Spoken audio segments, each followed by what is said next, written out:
La mesa de análisis de todos los martes. Jesús Moreno Durazo, ¿cómo estás, Jesús? Buenos días. Juan Carlos, buenos días, muy bien. Un saludo a toda la audiencia. Norman, buenos días. Norman Navarro, ¿cómo estás? Buenos días. Amanecimos, aquí andamos. Buenos días, Jesús. Buenos días, Norman. Hola, ¿qué hay? Ernesto Zedillo ha reaparecido, no es la primera vez que lo hace, en los últimos años de vez en cuando está en foros internacionales, en foros aquí en México y particularmente hace 2 semanas publicó un texto en la revista Letras Libres y fue entrevistado en la revista Nexos. Así es. Y habla de que la reforma judicial socava la democracia en nuestro país. Hace una crítica muy fuerte a Andrés Manuel López Obrador y a Claudia Sheinbaum. Claudia Sheinbaum se engancha y le saca el Fobaproa, aguas blancas, y hasta que se robaba los lonches en el kinder cuando era niño en Baja California. Total que hemos visto al expresidente y la presidenta enfrentarse verbalmente, hasta de comisiones de la verdad se está hablando en este momento en el Congreso para esclarecer el Fobaproa o para esclarecer casos de matanzas como la de Aguas Blancas. Norman. Y la de Acteal. Pero bueno, ya hubo en su momento esas comisiones y dijeron que el gobierno no tenía nada que ver, que Zedillo era una persona, no sé,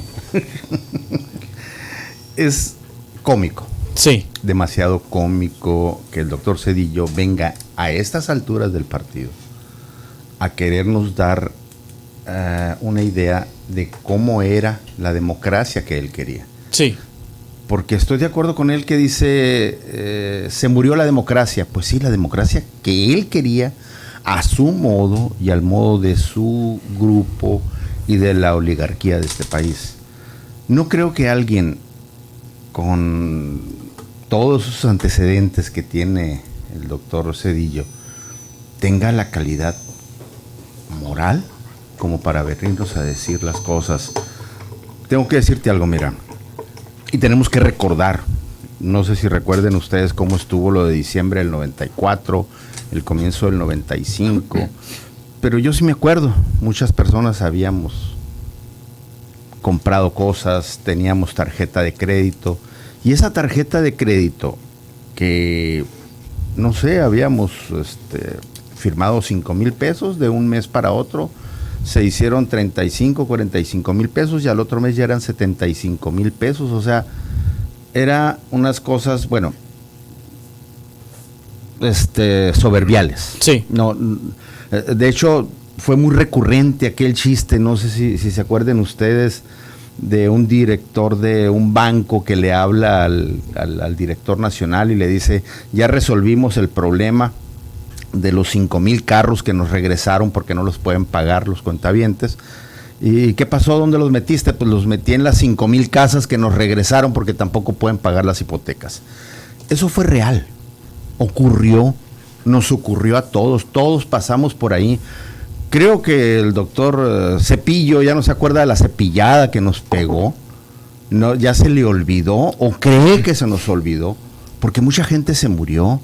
Mucha gente que no pudo pagar su carro, que no pudo pagar su casa, que le estaban toque y toque la puerta para cobrarle, llamándole por teléfono. Mucha gente se enfermó. De eso ya no se acuerda, ¿eh? Él se acuerda nada más que le ayudó a los amigos que eran los dueños de los bancos. Creo que no se acuerda que desmanteló ferrocarriles y se lo vendió a una empresa en los Estados Unidos y después se fue a trabajar a la misma empresa a los Estados Unidos y se fue a vivir a Estados Unidos y a dar clases en Estados Unidos. O sea, no se quedó ni siquiera aquí en México. Y me sorprendió el otro día que lo entrevistan y que dice, es que estaba leyendo los periódicos para buscar una información, para dar para hacer una conferencia y empiezo a ver cosas que pasan en México. O sea, ¿ya estaba completamente desconectado o qué? Y es muy curioso que ahora sus textos o su texto se publique y la entrevista se vaya a publicar, porque ya publicaron un adelanto, en Letras Libres y en Nexos, que son las revistas de la oligarquía que nos hicieron aparecer como que era de personas muy inteligentes y muy sesudas, y que podían tomar decisiones en este país. Y estoy de acuerdo con lo que dice que se murió la democracia, pero la democracia al modo de ellos, Sí. a la idea de ellos. Existe otro México, que es el México, que ahora está votando. Por cierto, no se les olvide, vayan a votar el 1 de junio por los jueces y por los magistrados. Existe otro México, ese México, en el que vivimos el resto de los mexicanos y que queremos otro México. Sí, Jesús Moreno. Tú dices, Juan Carlos, la presidenta se enganchó. Sí. No se enganchó, es parte de una estrategia. A ver, voy a tratar de explicarme. En 1974, el sociólogo canadiense, Erving Goffman, acuñó un término que se llama framing. Y no es otra cosa más que cómo los medios encuadran ciertos temas, les dan relevancia, les dan realce y los presentan a la opinión pública. Esta semana ha habido eventos muy importantes. La semana pasada estuvo el asunto de Televisa Leaks, estuvo la economía está estancada, hay cifras terribles sobre el comportamiento económico del país, asesinan a un agente de la Policía Federal.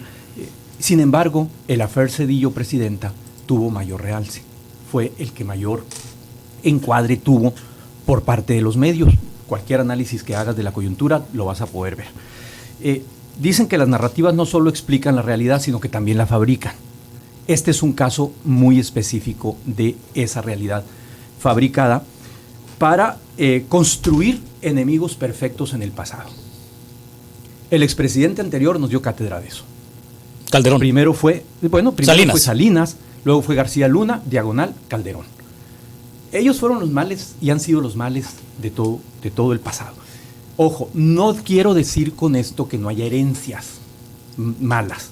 Norman comentaba alguna y particularmente el caso de Fobaproa. En ese sentido, el pasado importa e importa mucho, no lo puedo dejar de lado, no lo quiero dejar de lado. Sin embargo, la táctica que estamos viendo, donde la presidenta se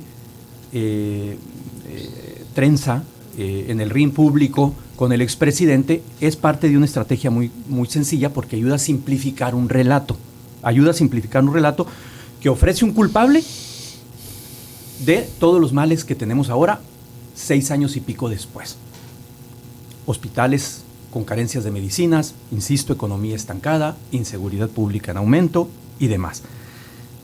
Aquí el asunto no es gobernar con respuestas, aquí el asunto es gobernar con relatos y eso es lo que está pasando. Ahora bien, ¿por qué molesta el caso de Zedillo? No es si nos gusta o no nos gusta, ¿eh? El expresidente tiene una voz en el extranjero y es una voz fuerte, es una voz que suena y fuerte, coincidamos o no con él. Entonces, toda la idea que se está construyendo de la democracia en México, pues él en su texto y con las entrevistas la desmantela y le levanta el velo. Es un texto amplio, no sé si ustedes ya lo leyeron completo, son 19 cuartillas y efectivamente el punto de partida es la recomposición que hace de la Suprema Corte de Justicia de la Nación de 26 miembros a 11 y explica por qué, pero, y esto es lo que creo que molestó más a la Presidenta de la República, luego se va metiendo en cómo algunos acontecimientos que acompañaron el proceso de la transición democrática en México en los últimos 35, 40 años han venido sufriendo un desgaste, incluso habla de la desaparición de los organismos autónomos y demás, y le pide a la Presidenta que detenga eso. Norman dice, es la democracia estilo Zedillo, está bien, que lo detenga.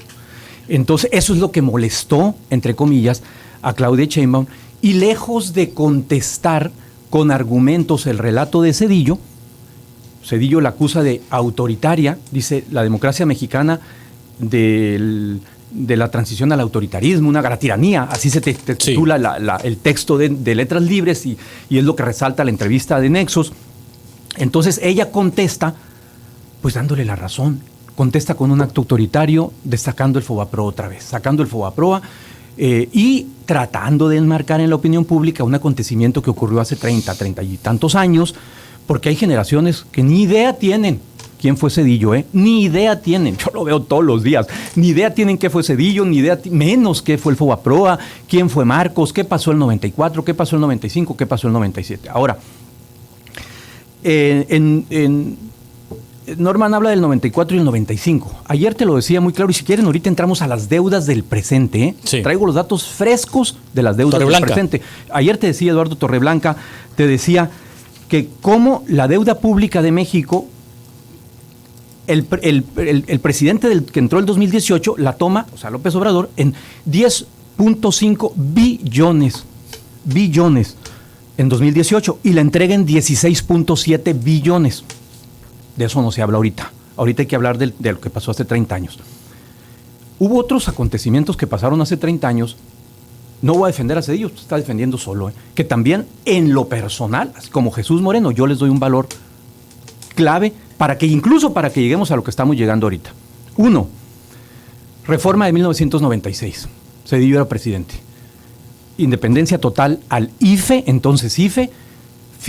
Reforma importantísima de financiamiento público a los partidos políticos. Se empareja el piso de la competencia electoral, incluyendo al PRD, dirigido por Andrés Manuel López Obrador en ese tiempo. Un acontecimiento para dejarlo para la reflexión. 2. Elección fundamental de 1997. 2 acontecimientos importantes del 97. 1. Por primera vez en la historia, el todopoderoso PRI, el otrora todopoderoso PRI, pierde el Congreso. Es decir, hay contrapesos en la Cámara de Diputados, la oposición entra y el presidente no puede hacer lo que le da la gana. Número 1. Número 2, por primera vez en la historia, la jefatura de gobierno, regencia se llamaba antes, para las generaciones que nos están escuchando que no traigan el chip, la jefatura de gobierno de la Ciudad de México es ganada por primera vez, competida por primera vez en las urnas, es decir, los habitantes de la CDMX van a votar y la gana Cuauhtémoc Cárdenas, la gana el PRD. El presidente se llamaba Ernesto Zedillo. Y la cerecita en el pastel es la elección del 2000. ¿Pudo haber evitado que Fox llegara? Tal vez sí. Sin embargo, dijo, ahí va. Entonces, ese es otro Zedillo. De ese Zedillo no se va a hablar, evidentemente. Se tiene que hablar del otro porque es el que conviene. Es el Zedillo es para Claudia Sheinbaum lo que Salinas, García Luna y Calderón fueron para López Obrador. Seguramente no va a ser el único enemigo, pero es importante entender cómo se construyen esos relatos y por qué se construyen. ¿Va a pasar algo con él? Absolutamente nada no va a pasar. Van a sacar expedientes, lo van a investigar, no va a pasar absolutamente nada, Juan Carlos. En términos jurídicos me refiero, en términos legales no va a pasar nada. ¿Qué sí va a pasar? Va a ser instrumento de ese morning show que se hace todos los días del Palacio Nacional para tratar de distraer a la opinión pública de otros temas que sí son muy importantes. Sí, Norman. Pues sí, hizo un cambio con el sistema electoral para crear el IFE y después el INE. Yo nada más te recuerdo que esa supuesta democracia, que fue más bien una simulación de la democracia, que la vendieron muy bien, la maquillaron muy bien, no sé, a lo mejor la llevaron a Televisa para que le dieran muy bonito aspecto, que son muy buenos para eso. Te recuerdo que el secretario general del desaparecido IFE y después siguió en el INE, Edmundo Jacobo, o sea, cambiaban la cara, pero dejaban abajo toda la tenebra y todo el movimiento del IFE y del INE. Por eso hacían con el organismo lo que querían. Subían, bajaban. Después, lo que se defiende Zedillo, diciendo yo cambié el sistema del Poder Judicial, fue de un plumazo. Y él puso a los que él quiso. ¿Para qué? Para que no le objetaran ninguna bronca, ningún problema, ni Salinas ni la oposición, porque tenían ese riesgo grande. La presidencia de Zedillo ya se había dado cuenta que la oposición, que en ese entonces enarbolaba el PRD, hoy desaparecido, porque se apoderaron del PRD, el PRI y el PAN para manipularlo, y por eso se salió toda la gente del PRD y desapareció. En ese entonces objetaron muchas cosas. Oye, ¿será el destino de Morena también? Porque hay muchos que aprobaron el Fobaproa en 97, ahí están en Morena. Pero los que cuestionaron, los que están saliendo nombres, los que cuestionaron y se salieron, los del PRD se salieron. Oye, pero eso va a pasar con Morena, yo creo, porque hoy el Morena están los que aprobaron en 97 el Fobaproa. Ahí te van nombres del momento. Altagracia Gómez, sí, Saldívar, Esteban Moctezuma, Ignacio Mier, Juan Ramón de la Fuente, y le podemos seguir.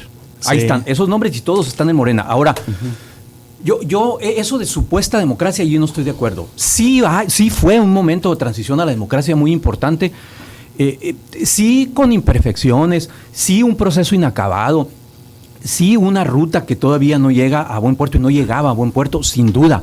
Pero gracias a ese proceso, gracias a esa apertura del régimen en su momento, fue posible que tuviéramos alternancias en municipios, en estados, en congresos y en la propia presidencia de la República, Juan Carlos. O sea, me parece muy obtuso querer negar ese tránsito inacabado, insisto, complicado sin duda, costoso sin duda, en más de un sentido, a la democracia en México. O sea, descalificarlo por ciertos personajes me parece delicado y me parece grotesco. Sí, y también esto de Zedillo, Norman y Jesús, retrata la oposición en nuestro país. Pues no hay ni una figura distinta a Zedillo ahorita que esté enarbolando a la oposición. Es la única voz opositora, la del expresidente. Ya han pasado un montón y ninguno pega con chicle. Este sí está pegando, ¿no? Pero ¿dónde? Dice Jesús por estrategia de la presidenta. Si es estrategia de la presidenta, ¿por qué Zedillo se deja? Y lleva 3 respuestas, sí. 3 cartas de respuesta publicadas, las 3 en letras libres. Le están poniendo los puntos sobre las IES al doctor Cepillo. Sí. Y es muy simple, mira, tan fue simulación, Jesús, y recuérdame si estoy mal, tan fue simulación que ¿quién sigue después del doctor Cepillo? Fox. Vicente Fox. ¿Por qué Fox llega si la Constitución decía que no podía ser presidente de la República el hijo de un extranjero? ¿Por qué? Cambiaron la Constitución. Cambiaron la Constitución, se nos olvida eso, ¿verdad? Porque la cambian cada 6 años, ¿no? No. Cambiaron la Constitución a modo y también fue una democracia maquillada. Por eso pudieron poner a Fox, porque Fox estaba subiendo y dijeron, que no lo deja llegar a la presidencia. Creo que la mamá, el papá es español, pero ¿cómo? Entonces hay que cambiar la Constitución de emergencia, pero rápido, cambien la Constitución. Y cambian la Constitución. El señor ya puede ser presidente de la República. Tan era maquillado y tan nos vieron la cara. ¿Quién fue vicepresidente con Fox y con Calderón? ¿Y quién fue el vicepresidente? Manlio, ¿no? Manlio Fabio Beltrones, que siempre ha operado el Congreso de la Unión. El licenciado. No se hagan, se iban a llenar de bocios si no lo decían. El licenciado. Claro. Les encanta la figura. Fíjate, el licenciado Beltrones, el licenciado Beltrones. Yo soy diputado, ahora mi hija es diputada. Yo soy senador, ahora mi hija es senadora. Yo soy diputado, ya sí se la han pasado. ¿Qué está pidiendo la presidenta? Y les puso los puntos sobre las IES, no solamente al doctor Cepillo, también a los de Morena. Y les dijo, dejen de comportarse como los del PRI. No lo dijo tal cual. Oye, el gobernador Durazo trabajó con Zedillo, ¿no? Sí, claro. Estuvo en gobernación, ¿no? Sí, estuvo en gobernación. A ver, a mí me parece una forma... Sí. A mí me parece una forma, con todo respeto, te lo digo, Norman, simplista de reducir el cambio, cambio histórico de México del 2000 a un cambio, a una reforma constitucional para que Fox pudiera ser presidente. Hay que entender que el momento era ya incontenible por parte del sistema, es decir, ya las transiciones ya habían empezado de la periferia, de abajo hacia arriba, y era incontenible, pues es un proceso fuerte que venía de cambio y que fue mal presidente, que resultó, pues en otra ocasión lo podemos discutir. A los 60 días se le escapó el Chapo. Sin duda, pero eso no tiene nada que ver una cosa con la otra. O sea, no se puede negar el proceso de transición que había tenido el país a la democracia, gracias al cual ahorita está Morena en el poder, no es que nos olvide. No, Morena está en el poder, pero por los votos de los mexicanos. No porque el doctor Cepillo haya dicho, sí, hombre, vamos a abrirle la puerta a la oposición para que la izquierda venga. No, Zedillo obviamente siempre le puso contras. A mí me consta, porque fue la matanza votos que empezaron a contar y a contarse en este proceso. Que no se te olvide también eso. Los votos empezaron a contar y a contarse en este proceso. Hay que revisar primero la reforma electoral del 90-91, cuando surge el Instituto Nacional Electoral y cómo ha sido todo el tránsito que ha tenido el IFE primero, INE después. Gracias a eso, o sea, no puedes brincarte momentos en la historia porque no vas a llegar al techo sin subir por todos los peldaños de la escalera, pues. Sí. Gracias, Norma Navarro. Gracias, muchas Juan Carlos, gracias. buen día. Jesús Moreno, vamos a revisar la lista de sedillistas en Morena. Pues Está ahí, interesante. sí, no, sí hay, por ahí la traigo yo también.